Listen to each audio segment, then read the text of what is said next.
So the North Carolina Board of Dental Examiners versus Federal Trade Commission case involved the process of teeth whitening.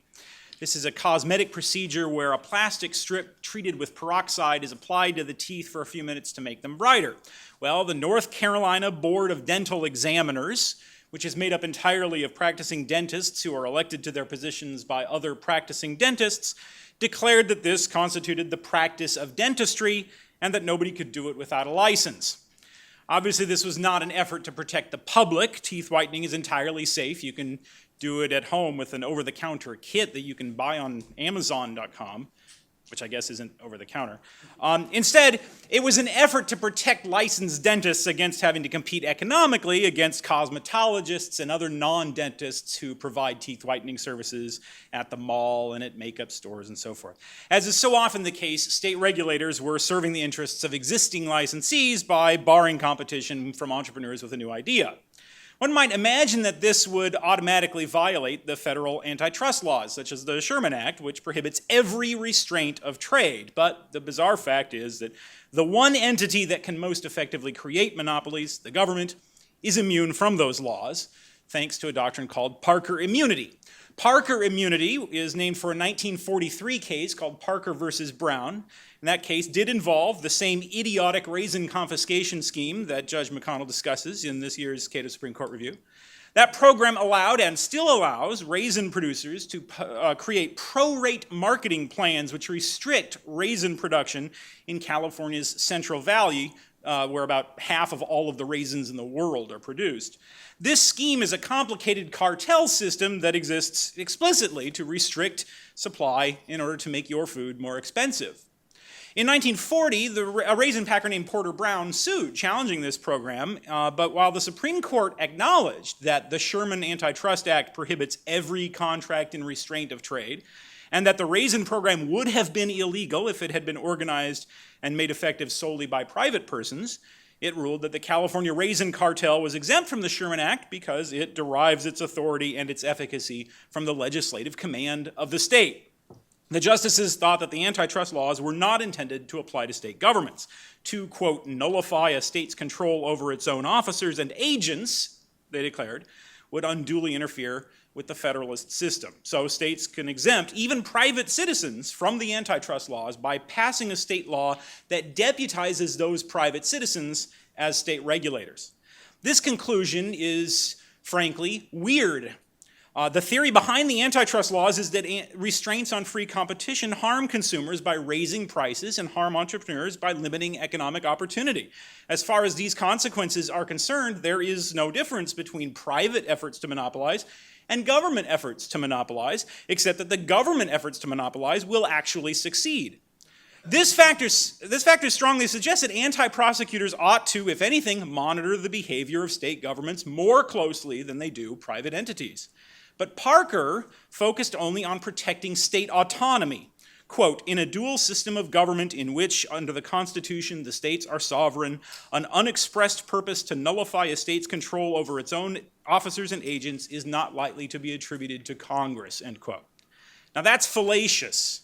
The antitrust laws are, or purport to be, an exercise of Congress's power to regulate interstate commerce, which by definition preempts a state's laws to the contrary, so they cannot unduly interfere with the dual system of government. And the Sherman Act forbids every restraint of trade without exception. Interpreting that expansive term to forbid state monopolies would simply be enforcing the Sherman Act as written.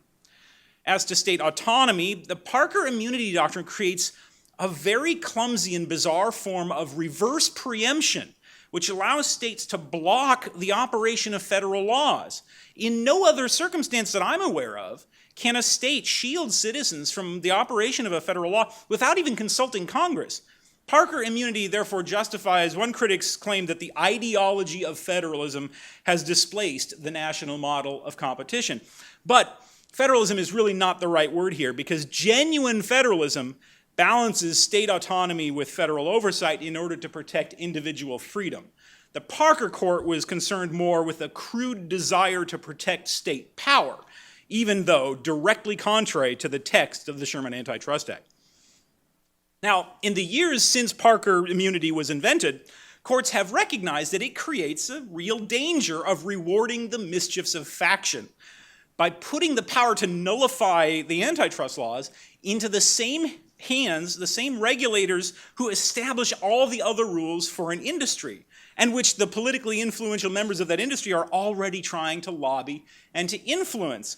So Parker immunity ensures that when an existing business gains control over the regulator and uses its power to outlaw its own competition, it simultaneously becomes exempt from the anti-monopoly laws. So the game of regulatory capture becomes winner take all. So the court has fashioned two limits on the availability of Parker immunity. One is that any anti-competitive activity the state undertakes must be clearly articulated state policy, and the other one is that the entities engaged in that anti-competitive conduct must be actively supervised by state officials. Unfortunately, these requirements have proven to be little more than formalities. Clear articulation, for instance, once required that anti-competitive conduct be actually compelled by state law before it would be immune from the antitrust laws. So in Goldfarb versus Virginia State Bar, the court denied immunity to state officials who established a price-fixing scheme for lawyers.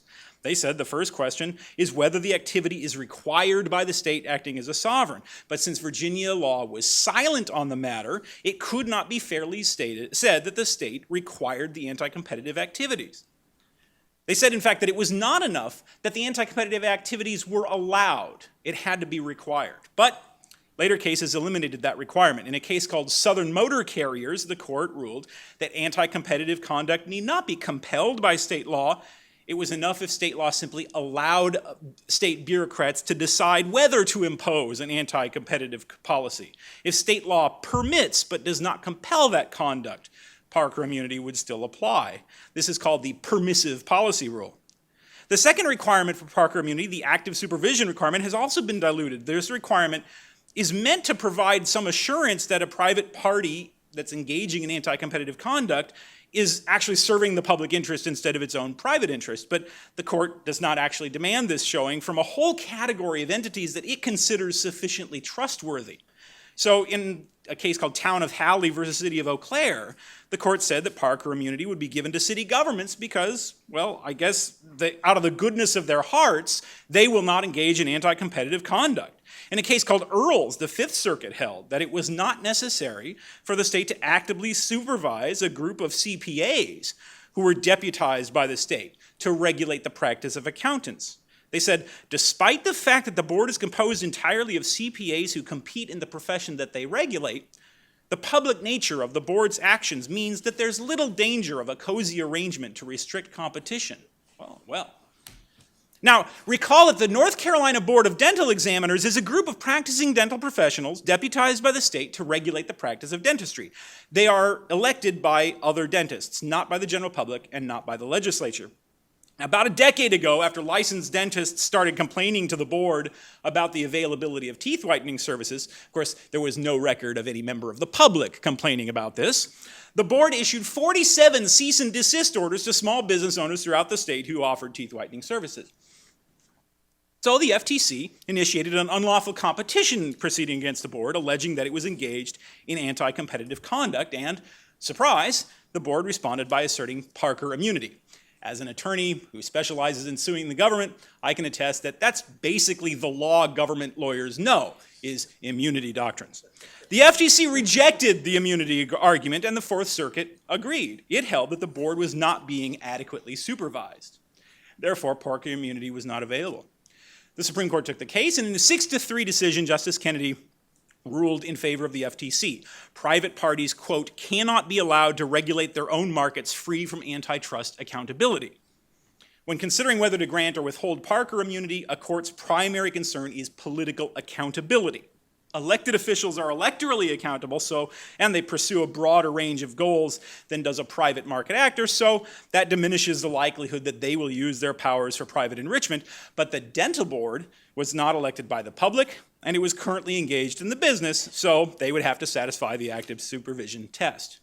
Justices Alito, Scalia, and Thomas dissented. They objected to withholding immunity because the dental board was not structured in a way that merits a good government seal of approval.